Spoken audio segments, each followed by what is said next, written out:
Hello Cancer, kamusta? Welcome to Like a Tarot.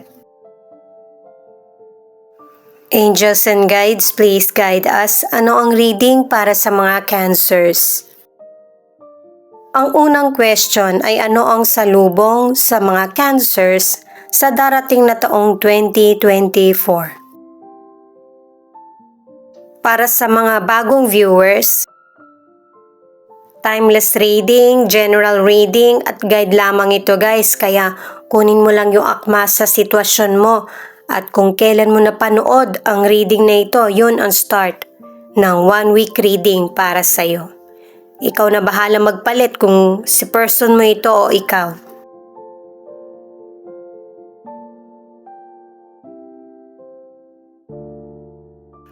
Ayan, ito na yung unang message ng mystical card sa iyo. Welcome abundance into your life. Ibig sabihin nito guys ay may paparating na kasaganaan sa buhay mo. Kaya huwag kang mawala ng pag-asa, magtiwala na yung problema mo sa financial ay magkakaroon ng solusyon.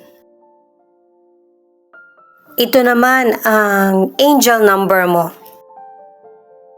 Itong mga cards na to ay kumukonekta at saka mas lalong nagbibigay liwanag sa mga tarot cards.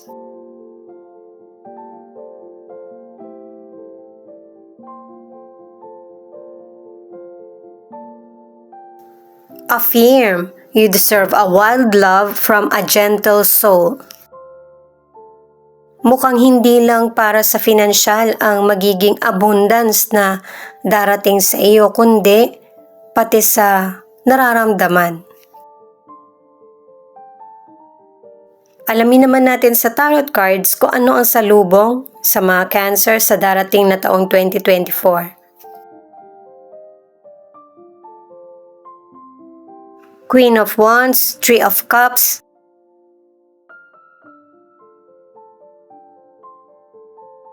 Justice. Ang mensahe sa iyo ng mga tarot cards ay yung magtiwala ka sa sarili mo. At saka magplano ka ng goals para sa sarili mo. Kasi ang mga cards mo ay positive. At saka ikakatagumpay mo yung mga plano mo sa buhay. 3 cards na ito ay nagsasabi. Sa career, 2 cards na yung nagsasabi kung may trabaho ka man o kaya wala, yung mga kasama mo or magiging kasama sa trabaho. Merong teamwork sa trabaho o kaya sa business. 2 cards na yung nagsasabi. At saka ang ilan sa inyo sa career o kaya sa negosyo, merong person na kumbaga marami na siyang experience na mas magbibigay sa iyo ng maraming kaalaman para mas lalong umunlad yung trabaho mo o kaya negosyo. Sa relationship naman, ang ilan sa inyo dahil nga sa maaga kang nakapag-asawa, marami kang experience at ina-apply mo to sa mga anak mo. Kumbaga medyo mahigpit ka. Kumbaga dinidisiplina mo sila kasi may na-experience ka na ayaw mo nang ma-experience pa nila. Ang ilan naman na nasa relationship, merong third person. Pwedeng pregnant ka ngayon o kaya merong ibang karelasyon yung person mo. Pero tandaan mo na nasa iyo yung hustisya. At kung meron mang mali na nangyayari sa tingin mo sa buhay mo, makakamit mo yung hustisya na para sa'yo. Kumbaga, good karma. Itong card mo naman na trust your angels. Magtiwala ka sa plano ng Diyos para sa iyo at saka huwag masyadong mag-expect kung paano matutupad yung mga pangarap mo. Siya nga pala, yung card na yan ay para sa biggest achievement mo sa 2024. Ito naman yung angel number mo. 999. You are approaching your dreams fast, really fast. But first, the universe is asking you to release the burden surrounding your finances and have faith that all is working out. Type 999 if you believe. Alam mo, nakatatlong cards ka na sa pananampalataya or faith. At saka nga pala guys, bago ko simulan ang bawat reading ko, sinasabi ko na sa mga cards kung ano yung gagawin at kung para kanino. Sa mga single naman, napaka-loving mo na person at saka dalawang cards na yung nagsasabi na totoo ka kapag nagmahal. Sa mga kaibigan mo, sa pamilya mo, at saka sa person. Yung nangyaring katotohanan sa nakaraan, kailangan mo tong tanggapin kasi may mas magandang katotohanan na nakalaan para sa iyo patungkol sa love, mas positive. Ito naman yung tarot cards mo para sa biggest achievement mo sa taong 2024. Ang ibig sabihin nito ay harapin mo yung kinakatakot mo at magpatuloy anuman ang mangyari. Kasi tinuturuan ka ng mga cards para ma-achieve mo yung mga goal na gusto mong mangyari sa buhay sa susunod na taon. May mga buwan at panahon na matatalo ka ng emosyon mo. Kaya nga sinasabi na manampalataya. At saka makakamit mo din yung tagumpay. Makokontento ka sa buhay at isi-share mo yung mga blessings na meron ka. Naka-4 na tagumpay ka na. Kumbaga, masusolusyonan mo yung bawat problem sa buhay mo. Sa financial, naka-2 cards ka na nagmamadali ka na masolusyonan agad yung financial problems mo. Mag-ingat ka kasi may person na mananamantala sa kahinaan mo. At saka, ang advice ng mga cards ay ipunin mo na lang yung financial na meron ka. At kung gusto mong kumita ng malaki, ikaw mismo yung magpursige. Yun kasi yung mas may malaking chance para lumago yung financial mo. Sa mga nasa relationship, matagal na kayo ng person mo at pinagdududahan mo na siya. Kasi hindi siya nagko-commit sa'yo at saka yung bang parang yung sariling interest lang niya, yung binibigyan niya ng pansin. Kasi base na rin sa mga cards ay yung person mo mas inuuna yung karir niya kesa sa relasyon. Ang ilan kasi sa inyo, ang person mo, nagpaplano ng secure na buhay. Kaya lang mukhang nasobrahan na siya. Para mas lalong maipakita na committed ba siya sa relasyon na kaya niya mag-provide.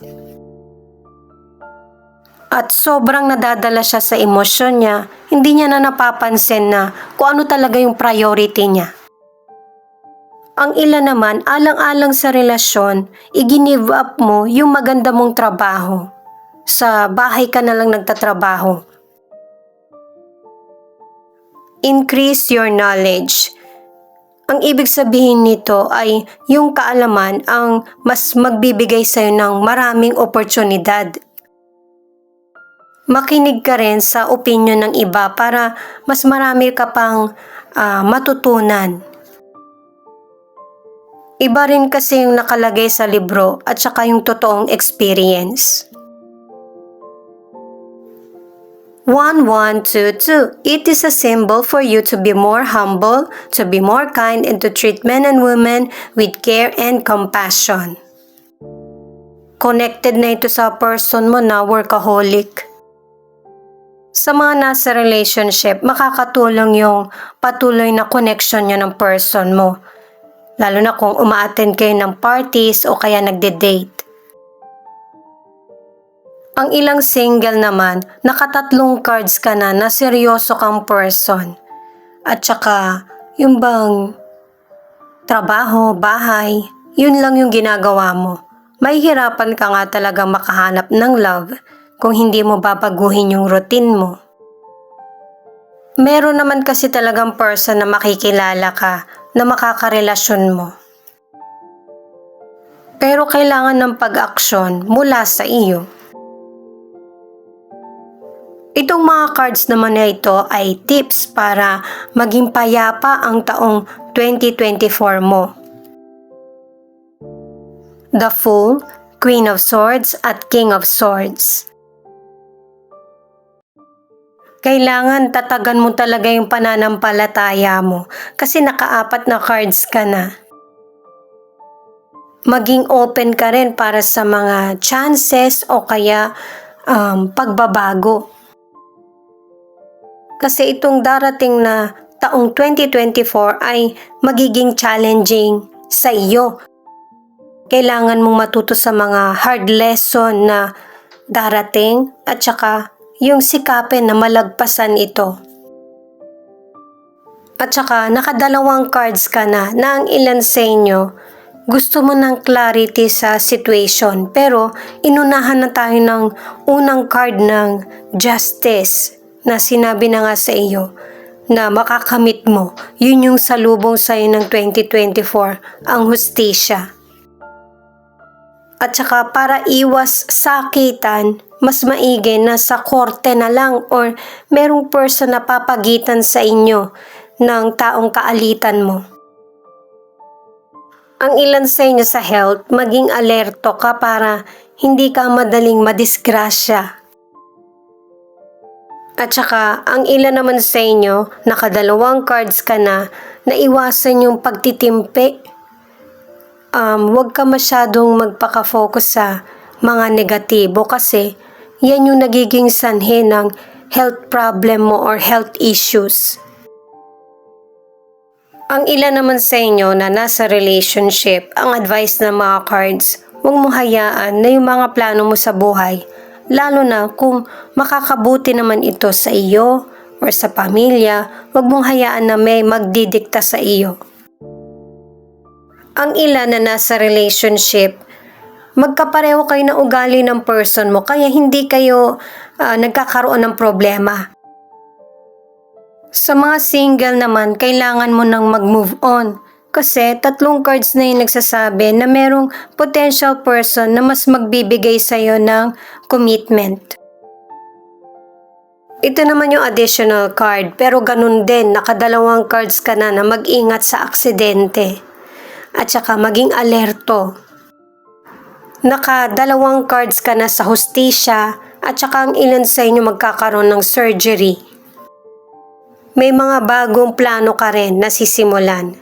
Itong Queen of Cups naman, napaka-wise mo kasi hindi ka basta pumapatol sa mga mainit na sitwasyon.